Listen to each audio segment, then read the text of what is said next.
Hello tất cả mọi người đã đến với kênh Anh Minh Audio của mình nhé. Cuối tập trước, sau một hồi uy hiếp đám trưởng lão, thì cuối cùng Lưu Dịch cũng đưa Đàm Vân tiến vào xem thương thế của Đường Thủ Tịch. Sau một hồi xem xét, Đàm Vân liền phát hiện bệnh tình của Đường Thủ Tịch đã nặng hơn mình nghĩ rất nhiều, tam hồn thất phách đều bị tổn thương nghiêm trọng.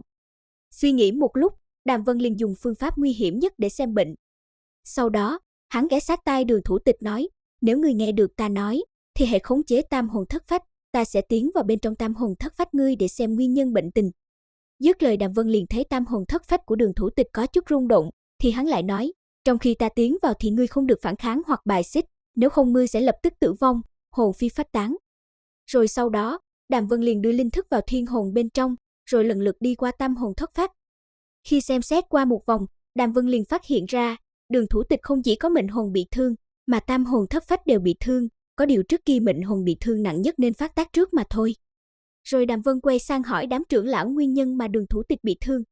Nghe thấy Đàm Vân hỏi, một tên trưởng lão tiến lên nói, Đường Thủ Tịch bị thương từ 1 năm trước, sau khi trở về từ Vẫn Thần hẻm núi. Suy nghĩ một lát, Đàm Vân liền đoán ra nguyên nhân Đường Thủ Tịch bị thương, có thể là do thần trận bên ngoài Thần Chủ Thiên Cung làm cho nàng bị thương. Rồi Đàm Vân lại hướng đám trưởng lão hỏi tiếp, ngày trước những người đi cùng Đường Thủ Tịch đều bị thương hết sao? Lúc này thì Ngũ trưởng lão nói, các thủ tịch khác khi trở về cũng đều bị thương, nhưng chỉ có Đường Thủ Tịch là bị thương nặng nhất, còn những thủ tịch kia thì sau 2 tháng điều trị là thương thế đã khỏi hẳn. Đến đây, Đàm Vân cũng đã biết được nguyên nhân gây ra thương tích cho Đường Thủ Tịch, đó là do Thiên Long diệt hồn cấm hơi thở gây ra. Nên ngay lập tức, hắn liền thi triển ra Thiên Long phá cấm trận. Đám trưởng lão bên dưới thấy Đàm Vân thi triển ra đại trận trong truyền thuyết này, thì không khỏi chấn kinh.